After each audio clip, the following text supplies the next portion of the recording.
Welcome into the Thunder Basketball Universe presented by COOP Ale Works. We've got three folks on our podcast desk today, and that's because we have our very own Royce Young with us today to help us recap this road trip that the Thunder just returned back from. Ended that road trip on quite the high note inside of Madison Square Garden. We'll get into all of that, but we have a lot to cover. A lot of really strong performances from the Thunder's young players. They turned out the team would be undermanned going into that final game, so a lot of guys had to step up. We saw some really solid performances, some career performances from some young players. So I don't know about you guys, but I say we get right into, you can say that again, and go into what we saw from these young guys. You know, you said that they were undermanned, and I heard people say that. I kind of feel like they were overmanned. Oh, if you know what I mean. Pretty smart. Is this joke. Clever guy. Is this a foreshadowing of your you can say that again?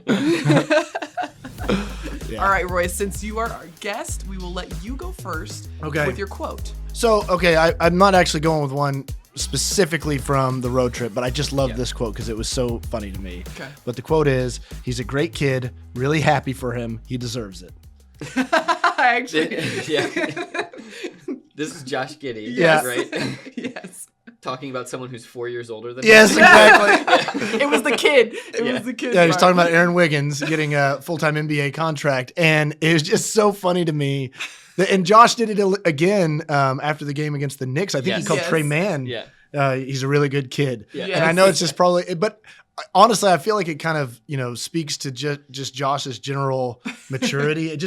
He just presents himself as this older person. He's the second youngest player in the NBA. Right. Yeah. But Josh just does kind of have this old guy mentality, I think, about him. And I think it kind of even, translates to the way that he plays on the floor, but also just kind of already you can see some of the leadership skills and just kind of the charisma and gravity that he kind of carries off the floor with his teammates. And that, it feels kind of natural when he's calling somebody kid that's either the same age or even 4 years older than him. We saw that on full display in the Thunder's game against the Knicks because that was Josh's first time ever playing in Madison Square Garden. It was Trey Mann's first time ever playing in Madison Square Garden. There was just a lot happening. I mean, that's the world's most famous arena. And Spike Lee sitting baseline, like you all of these factors would have, young players be a little amped up, a little revved up, a little energetic, and maybe even a little intimidated at times. And so it was really impressive to see how composed, how poised Josh was, especially in overtime, to help secure that overtime win. Yeah, he is continuing to show this evolution and growth. And I just remember Mark Daigneault at the beginning of the season saying, we don't have any expectations for him. The only expectation is that he's going to work the program and he's going to have a nice arc to his career where he gets better. And that he's blown that away in terms of like how quickly he's been able to do that type of development within the course of the season. It struck me the other day when he said, teams try to throw different defenses at us, but once I see it on one possession, I can usually figure out what they're doing, what they're trying to do. Like, one possession is all it takes for you to recognize what the defense is trying to do when teams are blitzing and trapping and throwing zone looks at you. I mean, he continues to impress.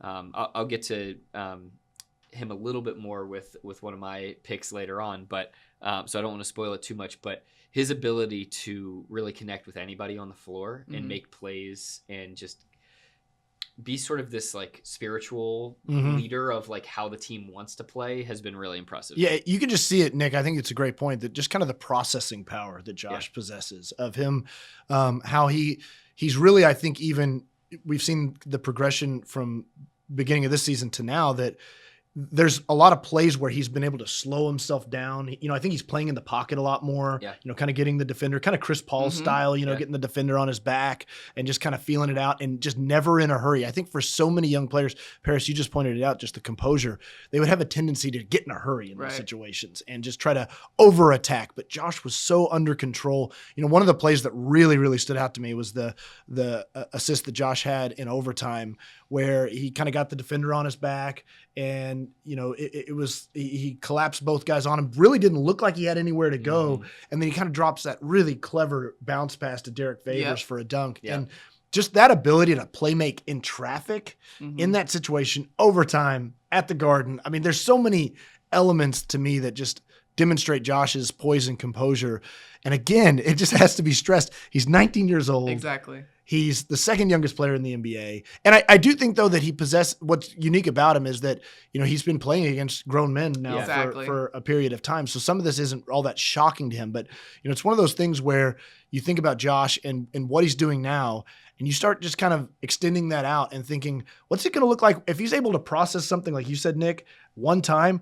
What after one season or two seasons or three seasons, where now he's really reading the game and really seeing the floor at a different level? To me, it's really exciting to think about the potential that he possesses. Yeah, and how about one full off season with NBA strength and conditioning coaches and with NBA shooting coaches and shooting at an NBA 3-point line. I mean, there's so many things that he's still getting adjusted to, and he's still growing into his body and his frame. The future is very bright for him, and he's already placing himself in record books. I mean, the first rookie to have back-to-back triple-doubles since Luka Doncic, one of just 4 players ever in NBA history to record a triple-double in their debut at Madison Square Garden. With some pretty good names attached to that. Magic Johnson, Wilt Chamberlain, 2 of them, I believe. Mm-hmm. Yep. And he now holds the 3 youngest triple doubles. Right. He's number 1, 2, and 3, and I think he's still got about 30 more days to become 4, 5, and 6 if he wants to. I think I saw our friend of the pod, Nene, did like a Olympic trophy ceremony platform where it was just Josh. He is the 3 youngest. Yes. Exactly. Great choice, Royce. All right, let's go over to Nick Gallo. Okay. Even though it doesn't mean anything, I'm not letting go of it. I know who this is. Is that I honestly don't know. This might have come post game last night. Is that Baisley in the jump ball? It was. Yes. That play said everything to me, and I used it as kind of the lead in my post game recap last night. Paris had one for OKCThunder.com. I had kind of a second look at sort of how the energy just seemed to transfer from one player to another, and that moment it was late fourth quarter. Very, very close game. I believe a tie game. And Darius Baisley, who's giving up probably 4 or 5 inches to Mitchell Robinson, some major size differential there, just grapples with Robinson for a loose ball down on the basket the Thunder's defending. And it was one of those just mano-y-mano moments that you just, when you're at your home gym, you don't let the other guy hold on to the ball last. And I just thought it was so cool from just like the game within the game standpoint. This Darius Baisley did not let go of that ball. And he was the one that left the pile and ripped it away. Mitchell Robinson kind of did that like, I'm cooler than this, like walk away and laughed. And this is not a dig on Mitchell Robinson. I think it was like, this was the effect that Baisley and Kenrich Williams, who was in Baze's ear, and Baze's teammates who were rallying around, like, they were in the fight, as Mark Daigneault talks about. And Baisley, I think what we're seeing over this last few weeks, he's coming into his own in terms of how he's regulating his emotions within the flow of a game and actually utilizing those in like a powerful way to be a bit of an emotional stabilizer and an emotional leader for this team.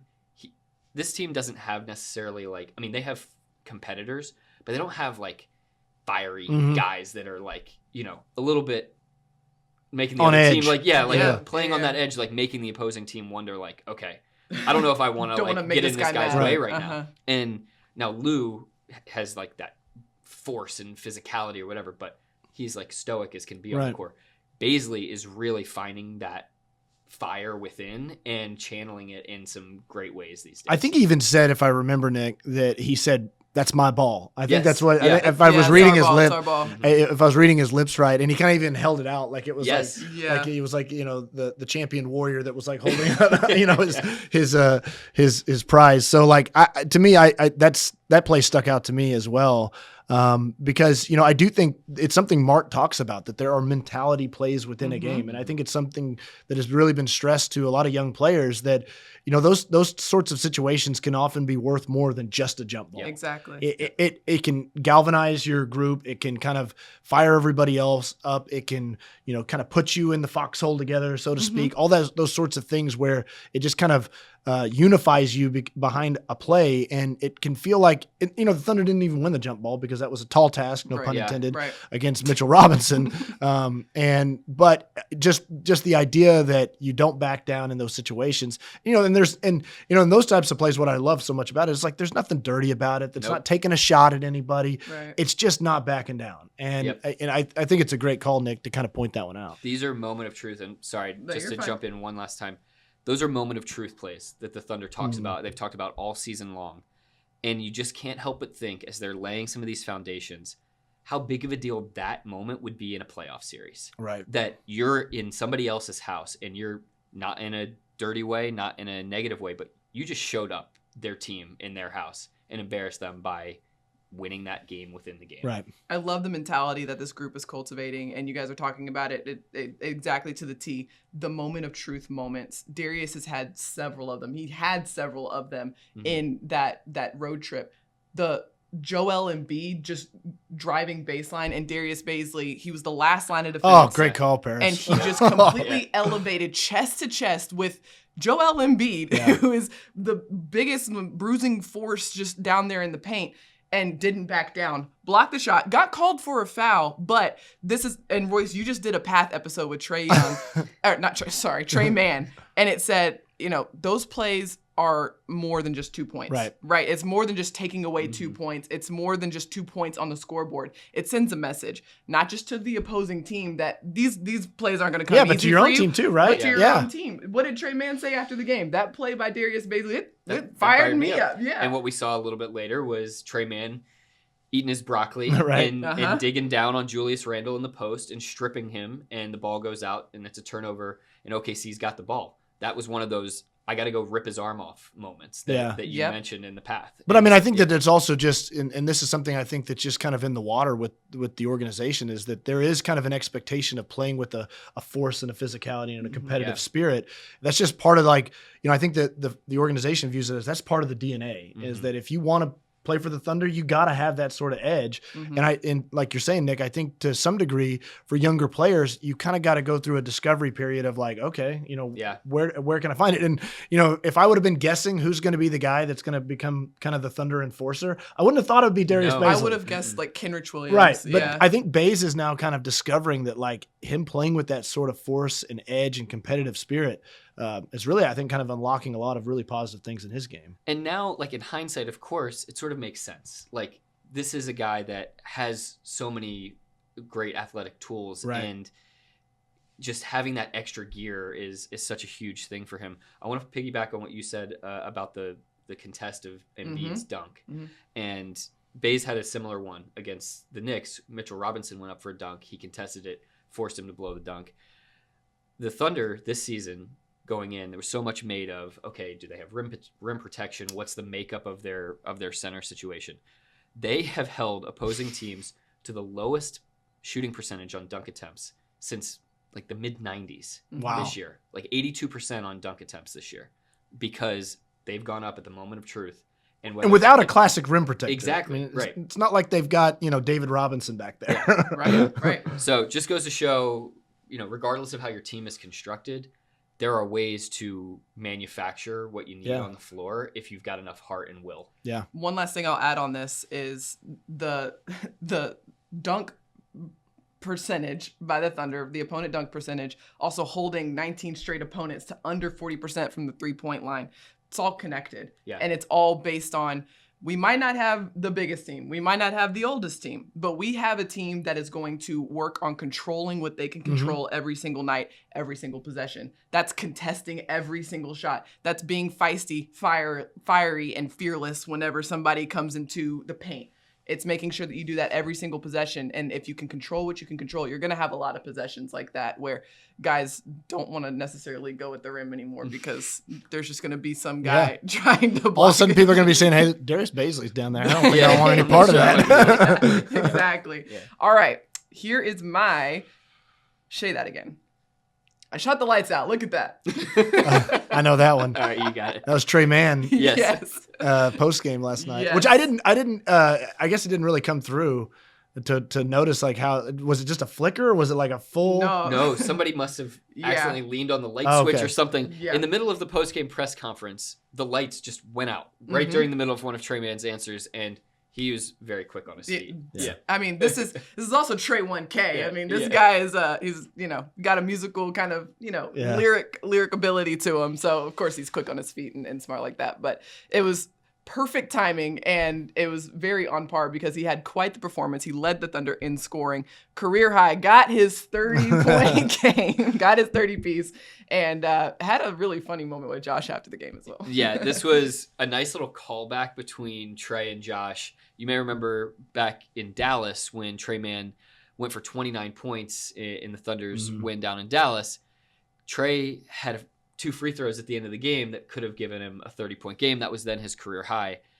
And in the post-game press conference, Josh was doing his media avail as Trey walked in to the room.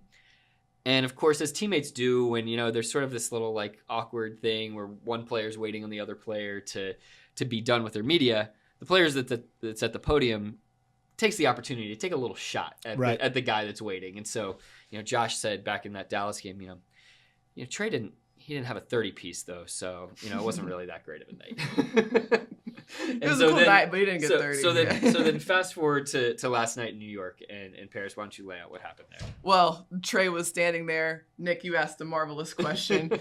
Trey finally got his 30-piece, and he was like, Trey said, whoa, hey Nick, can I ask that? Yeah. And you very nicely relented. I mean, come on, it was his night. I couldn't step in front. Should have said, hey Trey, we all have roles here, and I'm filling mine right now. I let him take one more shot. I asked the questions here, Trey. Nope, but Trey asked a very nice question. Giddey, Trey finally got his 30-piece. What do you think of that? Yeah. And he had his phone out just like a reporter. I mean, it was good stuff, Trey. And then he had the tweet after the game. Yes. And it was perfect. He was like, got a chance to catch up with OKC Thunder star Josh Giddey after the game. I was like, oh my gosh. He really had the reporter ease down. Yeah, it's like, is this AP style or what? Capital J journalist, Trey Mann. So good. And those two actually had a really nice connection throughout the night. Josh found him on his first 2 threes. And this was after kind of a shooting slump for Trey for the past 4 games. He had only made about 2 threes over his past, I think, 4 games. And he said it could have been easy to just be down on myself and just be overthinking and try to force my shot. But I found a nice rhythm early, and he actually went to shoot around in the Garden that morning. And he said he looked around and he was like, man, I love it in here. It is so nice. It is pretty. Yeah. And he kind of had a good vibe going into the actual game itself. And his 30 that he got was on 16 shots. I mean, it was a highly efficient 30. Right. Hit 4 of 7 from 3. And some of the finishes that he had, too, in that game, I mean, we've seen it from Trey at different times, his creativity with the floaters and kind of the wrong foot push shots that he does. But, he had the one over Mitchell Robinson that he threw almost off the top of the backboard. Yeah. I mean, just the variety in which he scored his 30 was so impressive. Josh said that he liked the 29 better against Dallas. I think the 30 in OT against the Knicks was pretty good. Trey was perfect 8 for 8 from the free throw line, too, and hit some huge ones down the stretch. Yeah. I can't believe we talked about Baisley earlier and didn't mention his late game sequence. Yeah. But we can get to that in a little while. But Trey's free throws really helped set that up in the end of regulation. Yeah, I mean, and I think Josh deserves a lot of credit with that too. Just the attacking style that both played with. Those are winning ways. Like that's how you win close games, especially on the road in the NBA. But we've seen it for a long time with good teams, is that it's not necessarily just the bombastic step back 3 that does it. Sometimes that's what it is. A lot of times it's the little things of like getting in the bonus, cleverly drawing a foul, maybe attacking and getting a defender off balance, and you get them to bump you a little bit. And so you're just kind of churning the scoreboard, especially, there was a lull there where I don't know how long the Thunder went without points. I think about 4 minutes. About 4 minutes. But that's so often how you unlock that is like you just get to the free throw line. Right. And so I think that was kind of smart by younger players to recognize that and kind of use their attacking abilities to get to the free throw line. Yeah. Really good balance by Trey there. Okay, I say we transition into Name That Dude. Okay. Am I first? Okay, let me get my stat line here. I'm going with just a pure stat line. There we go. It's going to be 17 points, 8 rebounds, 5 assists, 2 steals, 3 blocks. This was Yep. This was Bays in Chicago, right? I was like, and I knew it wasn't the New York game. Yeah. Yeah. And the reason I wanted to go with that one, for one, I think that Bays just deserves some props for the way he's played over the last few weeks. But also, I was like just glued to my TV because there was a 5x5 opportunity. I know. Yeah. 5x5s. They were like elbowing each other during the game. 5x5s in the NBA. I mean, I guess they would probably be more rare than a triple double. Definitely. I don't know how many Yeah. 5x5s. It's kind of like, in baseball, like you can hit for the cycle, or you can hit for Like 3 home runs. right. And like probably one gets like kind of has like the branding and everything, but one is actually like far more rare and hard to accomplish. Yeah. And 5x5s, I mean, I don't know. I should have been more prepared pre-podcast, I guess, to know how many there's been, but it is very hard. That's 5 points, 5 steals, 5 blocks, 5 rebounds, 5 assists. 5 Yeah. across So the board. you're just you're stuffing the stats sheet. And there was a point where Bays had, I don't know, I think he had his 5, or he was lacking in the steals and the blocks. Right. And he had a good amount of time left to maybe pull it he was off. on pace. Yeah. Like this was in the second quarter Right. that he was ready for action there. But the reason that to me is just like it's a good illustration that we're talking about a player that is in that category of a possibility of a 5x5. And look, I think that Bays has got a chance to pull this off Yes. at some point. But his ability that he has really tapped into and his progression over really the last few weeks even to become just such a well-rounded player. Yeah. Look, I don't think Darius Baisley is going to get like all defensive votes this year. I don't know. That's such a reputation earned thing and people have to start realizing.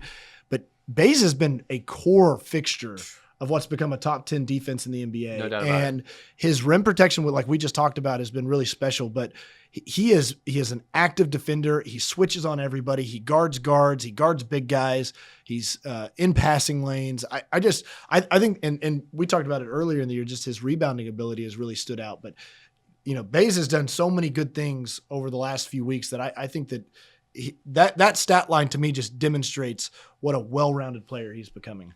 And the amount of just mental engagement that he has to have on every single possession, because he could go from guarding a Julius Randle type character to a Kemba Walker Good point, all Paris. in one possession. And so those are two very different scouting reports, and you have to be ready for either one of those when it comes to Which, you. correct me if I'm wrong, Nick, but the 3 blocks, weren't they all 3 jump shot blocks? Yes. Mhm. Yeah. Well, that's what I was just about to bring up is that he defended Vucevic, DeRozan, and Kobe White in Chicago. I mean, you can't Right. think of 3 more opposite players. And blocked DeMar DeRozan on a jump shot in the mid-range at the end of the quarter. Like this total you versus me scenario. Right. Really impressive. And, you mentioned the mental bandwidth that he has, Paris. After that game in Chicago, one of the very first things he said was how fired up he was to have the matchup against Julius Randle on Monday. They were 20 minutes removed from just having lost kind of a heartbreaking game in Chicago, and he was still so mentally locked in that he was already focused on that next matchup and really hoping that he was able to take that on. Well, fast forward to Monday night, Baisley goes baseline, scores the game-tying bucket that would end up sending the Thunder into overtime against the Knicks. And coming back down the floor, he's got Julius Randle as his assignment when the whole building, all of Madison Square Garden, knows that the ball is going to go to Randle, the former All-Star from last year. And Darius, to his credit, he said it was cool, but it was a little scary too, as he saw the entire crowd swell up. They rose to their feet. He sees Randle, coming to that wing area on the right side of the floor where he knew he wanted to set up, and Bays forced a mid-range jump shot miss to send it to OT. And by the way, on the finish that Bays had, I don't know if we're planning to talk about it more, but just I did want to mention just the composure that he demonstrated, the body control. Yeah. Chris Fisher pointed it out on the broadcast too, as they kind of showed the replay. But it was, there was a moment where Bays, he pump faked, and you thought that he might think about a 3 there. He wasn't. He had a little bit of space, but he recognized the situation, put the ball on the floor. And we've seen it with Bays, he can really slow down his strides and get into that Euro step. And sometimes, he can kind of get off balance. And I think that's been an area that he's really improved in over the last few months. but it was really on display there of just his body control and his composure in that moment, especially when you get to the rim and you know the situation. Yeah. And you find yourself kind of open, but it was kind of awkward and he's kind of up and under the bucket, technically his offhand, even though he's really good with his right hand. But just the composure that Bays had in that moment was huge. And the development that we've seen from Darius on the defensive end, that started like this off season. You remember we came into the season and Darius was like, I asked for tough defensive assignments this season. I want that. Like I want to take on the really tough assignments, the high volume scorers, the really high volume shooters. And he has taken that head on. And that is a really tough task to do that every single He game. came to media today. He was like, I'm taking AP classes this year. So just want to let you guys know. Well, there's one game too that I'll point out. You just mentioned the diversity of players that he guarded. It just jumped in my head. One of the first games where I was realizing like Bays has turned into a pretty special defender. It was against the Heat, and he was chasing Duncan Robinson out of the court. Yes, that's right. And like Duncan Robinson, of course, is just so difficult to guard. He moves all over the place. He can get, he's 6'8" himself. He gets shots off over everybody, and all of a sudden Bays is the one that's on him. And he's like shutting down the catch and shoot stuff. And, Bays is like on his hip running around pin downs and, forcing him to get off the ball. And so like just the diversity in which Bays can guard people is really impressive. I want to circle back to the baseline drive again. And you mentioned the body control. I also, and also the poise.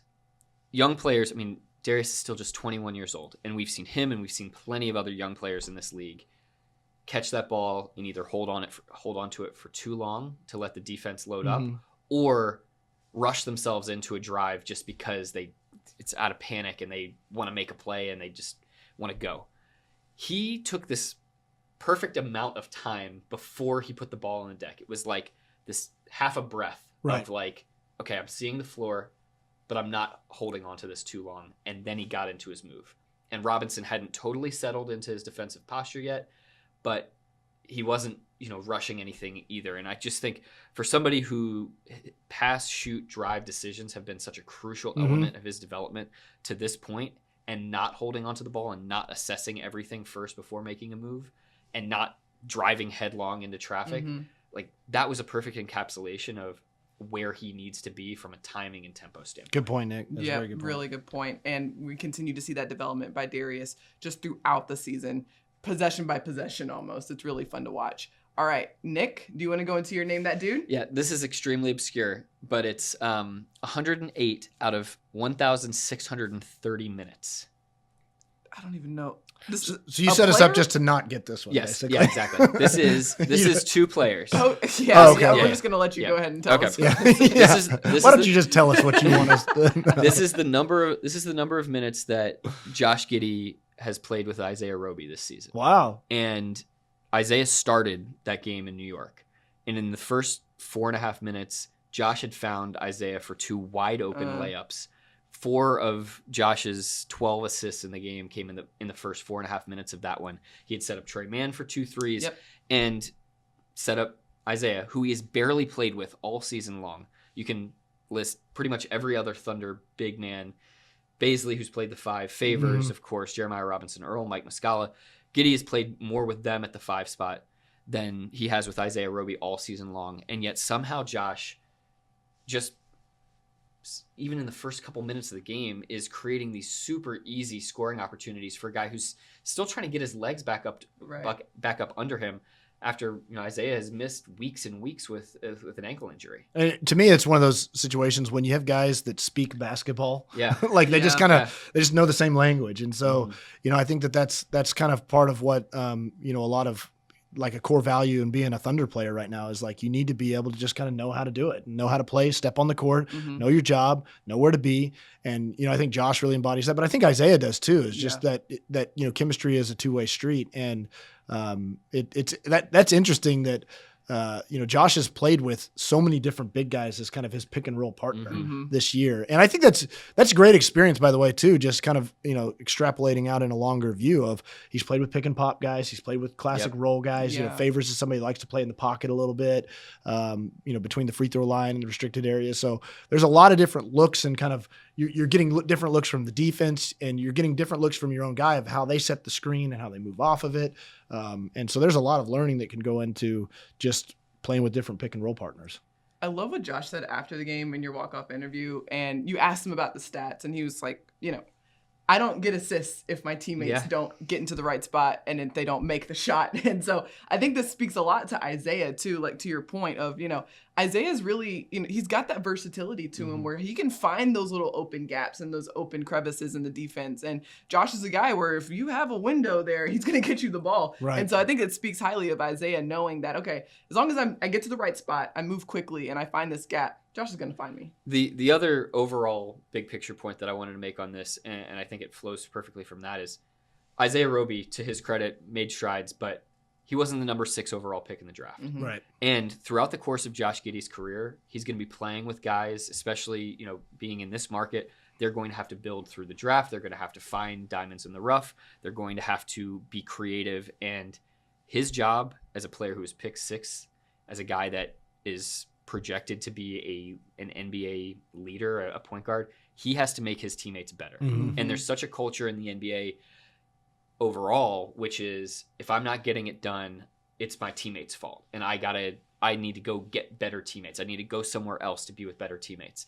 And to have a guy like Josh Giddey who is already tapping into the ability to make his teammates better is such a huge sign for him and for the organization as well, that this is a sustainable situation that's coming together. I think the word that's been used around Giddey within the organization at points has been that they view him as an amplifier, somebody that, and it extends just beyond just, current players on the team, but whatever's additionally added down the line is that, it can take a player and enhance their developmental process just because it's not such a rough adjustment into the NBA because you've got a player that's out there amplifying your game like a Josh Giddey. And, we see it all the time, Paris, better than us, that when you get a rhythm in basketball, and so like that early touch for Isaiah where he's getting an easy finish, and especially for a guy that hasn't played a lot, he's been out injured in protocols, playing with the blue.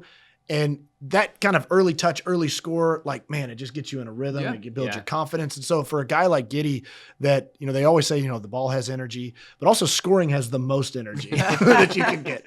And so Josh can provide that sort of thing for players where can get them quickly acclimated into the flow of a game just by, his presence on the floor. And engaged too. We've talked about this with the Thunder ball movement. It extends beyond Giddey, but when that the ball could come to you at any point, like if Isaiah, didn't get that ball early on, it'd be easy to just be like, okay, well, like if I set the screen and I roll hard, I'm probably not going to get the ball, so there's no need to. But if I know that Josh is going to be the one to fire this past me, and if I'm not looking, it could very well square me in my ear right now, like it hit me right dead in my temple. I'm going to roll hard and be ready for it. It makes me think of a play, that pass that Josh had. It was against the Clippers where he threw it through traffic and transitioned to Jeremiah Robinson-Earl. Yeah. It's one of my favorite passes Josh had all year.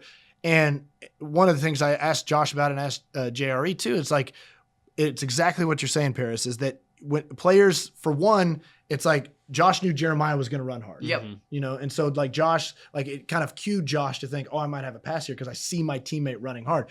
But Jeremiah ran hard because he saw Josh had the ball. Exactly. It was like, I might get the ball if I run hard here. Yeah. And it makes me think back to like the Spurs playoff runs when they were moving the ball so beautifully. And one of the things that Greg Popovich would always talk about going into games, because I covered those series, was just about cutting hard, running hard, moving fast. And like those sorts of things it's that language of basketball where it's like that nonverbal cue of like, my teammate cut hard, I'm going to get him the ball. And in the same way, I'm going to cut hard because I know Josh is going to find me if I get just a little bit of space. But we see it with Kenrich and Josh all the time of just that like little subtle thing. Like Kenrich is making that move on out of bounds plays because he knows Josh might find me. It's the opposite of the dreaded stagnation that NBA teams often find themselves mired in playoff series when everybody knows what the other team is doing. It's these nonverbal things like you're talking about, Royce, and it's also prevents that listlessness of this just natural human nature of, okay, well, I haven't touched the ball in offense for a little while. My scoring night's not going that well.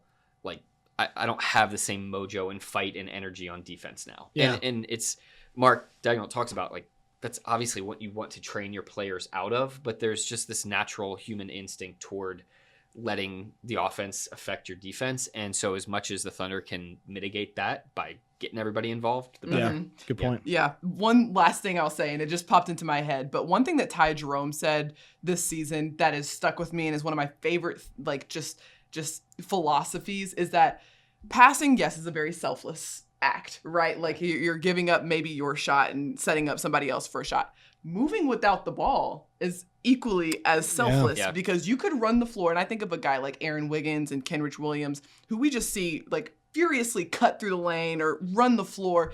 Darius Baisley does this all the time, runs the floor super hard. He might not get the ball, but the fact that he runs the floor that hard and Josh has a reputation of being a great passer, that cut is going to draw the attention 100%. of defenses. And so when that happens, somebody else behind him who is also running or trailing could also be open for a shot. So the fact that guys on this team are running, moving, cutting without the ball, and Josh is obviously just such a great facilitator and amplifier, like you said. All of these guys have the ability to move the ball and find their teammates. It's just a lot of selflessness happening on that offensive side of the ball, but it's not necessarily just in the passing. It's a great point, especially because if you're just kind of half-weighing that cut, right, the defense isn't going to take it seriously either. Not so like in this league. it's 100% something that happens is that you just cut hard through the lane, and you might even just move eyes. Like you just might move a defender's eyes a little bit, and it can open up something. So yeah, I think that sometimes you can think about just the passing or something like a screen, but that's a great point that you just making a solid, smart cut, well timed, moves the defense over, creates a hockey assist, a swing, wide open corner three. It's the same principle as in football, wide receiver sprinting on that go route. It just blows the top off the defense, and that underneath pass is open because the defense has got to worry about somebody going over the top. Yeah. Are we making the case for a new stat line, the cut assist? I kind of like that. It's not a bad idea. How do you track that? I don't know. I'm going to start working. I'm going to assume somebody already I'm surprised is. Michael Cage hasn't lobbied for this on our Valley Sports Oklahoma broadcast. No, because he always got the ball. That's what it was. He was the recipient of the cut assist. He needed somebody else to be cut assisting for him. Exactly. All right. You just went, right? Yes. Okay. So your turn to name that my dude. turn to name that dude. We've been talking about him this whole time, but 39 points, 22 assists, 33 rebounds.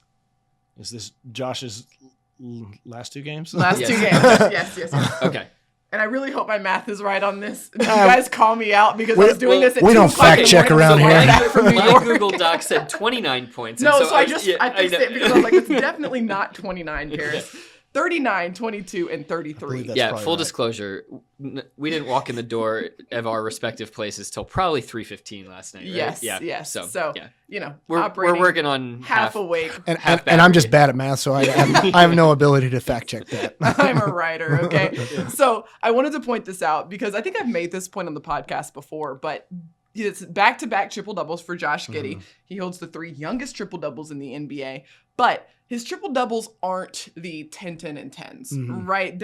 He had 28 points in this last game. He had, these are stats where he's been, and granted, the Thunder did play into overtime, so they had a little extra time, but, he's building really solid quality stats here, and it's not like he's chipping and I just need one more assist or one more rebound. It's like, no, he's playing well, he's playing well rounded, and these stats are just coming to him. So when Josh grabbed his 10th rebound for the triple double, he put the ball on the deck immediately, pushed it in transition, and put the Thunder on the board with a driving layup to give OKC the last lead that it would ever need in that game.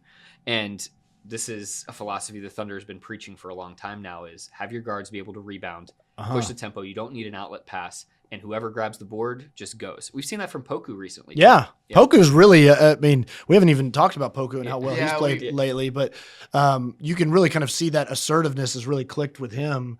At 7 foot tall, he can eat up a lot of court as soon as he gets it, but it just seems like he has a lot more assertive mindset after he's pulling in rebounds and pushing the pace. But it's exactly like we've been talking about. It's just that when that's one of the best ways to score in the NBA. Like when you're going against a half court set defense, they're loaded up on you. They're icing your pick and rolls. They're communicating. They're getting their matchups set. That's when you got to try to break them down. Right. But if you can get out and to play that random basketball, and that's where I think Josh, especially, he's good at it now, but I think he even has more room to grow of just pulling in rebounds and pushing quickly up to the other end. That's where you can really start to kind of break down a defense because you're just pushing the pace. Defense is not set, and you're swinging, one of Josh's one-handed missiles into the other corner for a wide open three for somebody. Yeah. Right.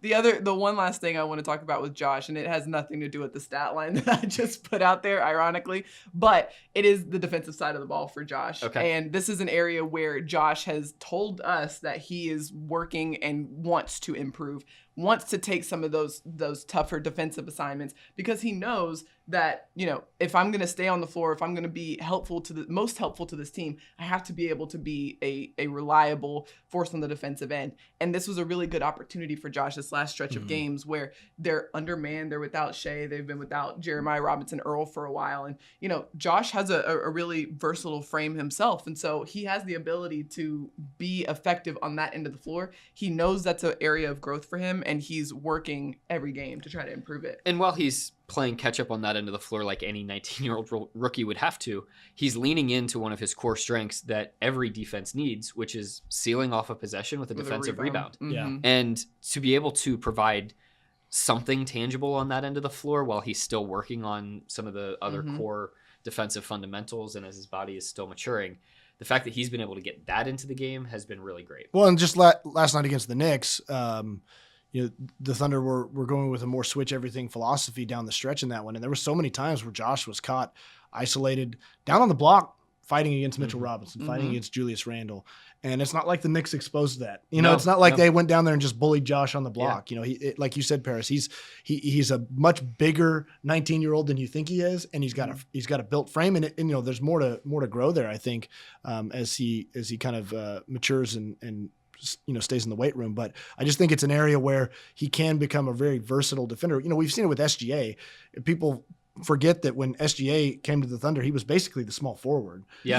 And he defended threes basically throughout the entire season. And SGA has that versatility of being able to guard both guard positions and both forward positions. And so I think there's a priority there with these Thunder players that they're long, they're big, they're physical, and they can guard 3, 4, 5 positions. And it says a lot about Josh that his mind is already thinking ahead to, if I'm going to be the best for this team, this is an area where I need to improve, and I'm going to lean into that. I'm not going to shy away from it. And so from a team building standpoint, you've got two guys in Shea and Josh who are point guards, who can run an offense and can guard anywhere between 1 and 3, 2 and 4.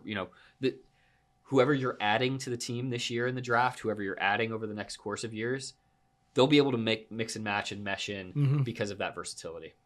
Really great performances by the Thunder's young contingent for more than one reason, obviously, that we've laid out here over this past road trip. We're going to take a short break, and we'll be right back after this. COOP Ale Works is the proud sponsor of Thunder Basketball Universe. Brewers of the fan favorites F5 IPA and 99-calorie Ice Chest IPA. You'll find those and many more COOP beers at retailers across Oklahoma. Learn more at coopaleworks.com.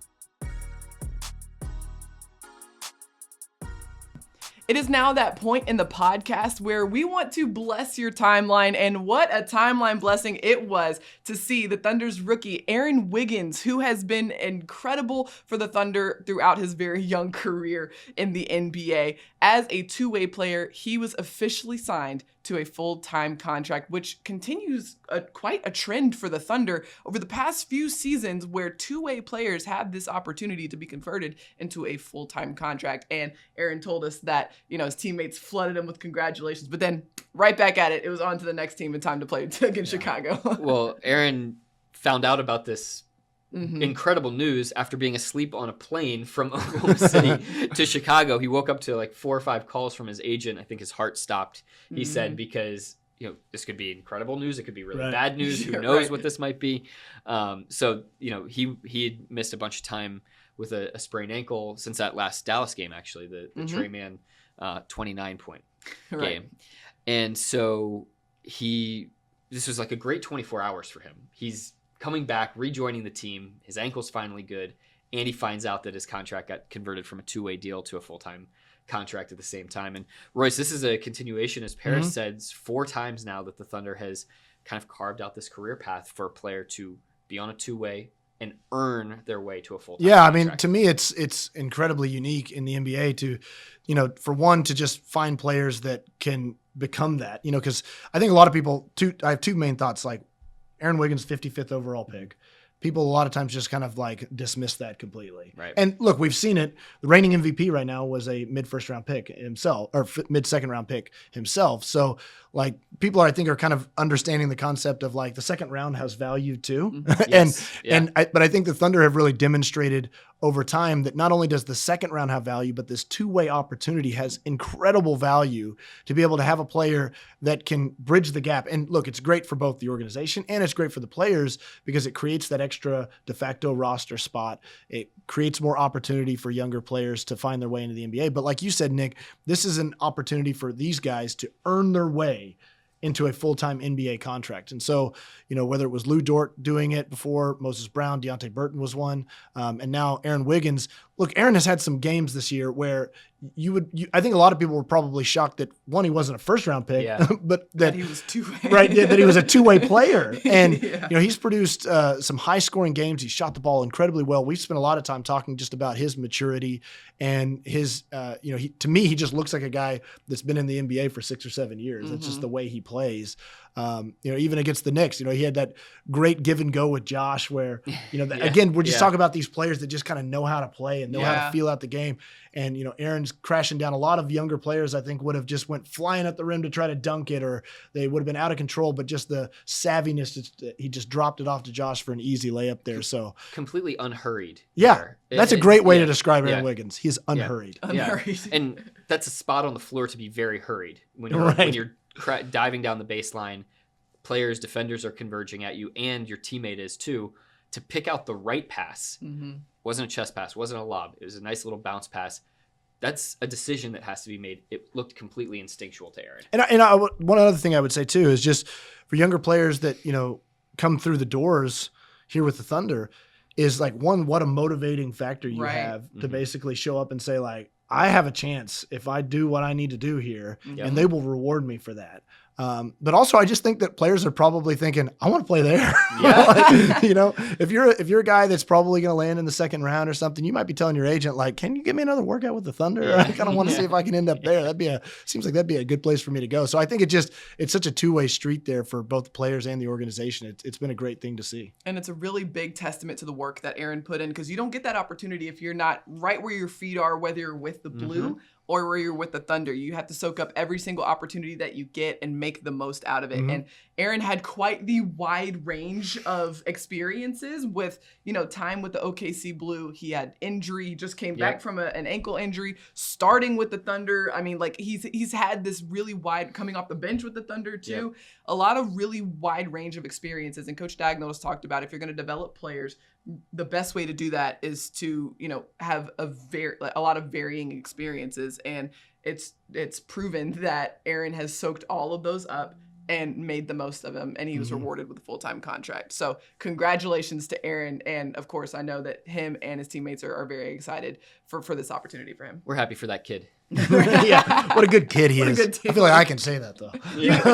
We can say that. I'm old enough to say that. You might not be able to. I can say that. Yeah, I can By say that. a year? A couple of years.